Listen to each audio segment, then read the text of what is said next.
यमराज ने अपनी बहन यमुना को दिया था यह वचन, तो आइए जानते हैं कि वो वचन कौन सा था। दिवाली के पर्व में आखिरी दिन भाई दूज मनाया जाता है। ये पर्व भाई बहन के प्रेम को और भी बढ़ा देता है। इस दिन बहनें अपने भाई की लंबी उम्र के लिए व्रत करती हैं और भाई अपनी बहन के घर जाकर भोजन करते हैं। इस साल ये पर्व 15 नवंबर 2023 बुधवार के दिन मनाया जाएगा। ऐसे में आइए जानते हैं भाई दूज की कथा। प्रत्येक वर्ष कार्तिक माह की शुक्ल पक्ष की द्वितीया तिथि को भाई दूज का पर्व मनाया जाता है। इस विशेष दिन पर बहनें यमराज की पूजा करती हैं ताकि उनके भाई को जीवन में सफलता मिले और उनकी उम्र लंबी बनी रहे।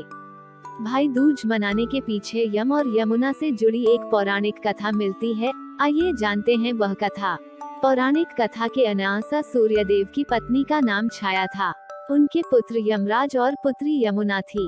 यमराज अपनी बहन यमुना से बहुत लगाव रखते थे। यमुना बार बार यमराज से अपने घर आने का निवेदन करती थी, लेकिन काम की अधिकता के चलते वह अपनी बहन से मिलने नहीं जा पाते थे। एक दिन यमुना ने यमराज के वचन लिया कि वह कार्तिक माह की शुक्ल द्वितीया तिथि पर उसके घर आएंगे। लेकिन यमराज को यमुना के घर जाने में थोड़ा संकोच होने लगा, क्योंकि वह लोगों के प्राणों को हरते हैं। ऐसे में कौन उन्हें अपने घर बुलाएगा। लेकिन बहन को वचन देने के कारण वह यमुना के घर चले जाते हैं।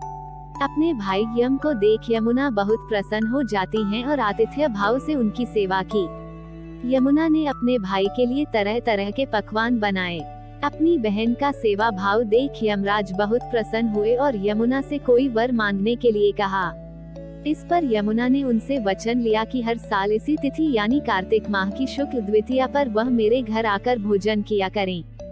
यमराज ने भी उन्हें तथास्तु कहते हुए उन्हें तरह तरह की भेंट भी दी। माना जाता है कि इसी दिन से भाई दूज की प्रथा शुरू हुई। ये है मान्यता। साथ ही यह भी मान्यता है कि जो भी भाई इस दिन यमुना नदी में स्नान कर बहन के आतिथ्य को स्वीकार करता है और अपनी बहन से तिलक करवाता है, उसे यम का भय नहीं रहता है। साथ ही यह भी माना गया है कि इस दिन अगर भाई बहन पवित्र नदी यमुना में स्नान करते हैं तो उन्हें लंबी उम्र का वरदान मिलता है। आगे भी ऐसी ही वीडियो के लिए मेरे इस चैनल को सपोर्ट करें और मेरे इंस्टाग्राम चैनल पे भी फॉलो करें। धन्यवाद।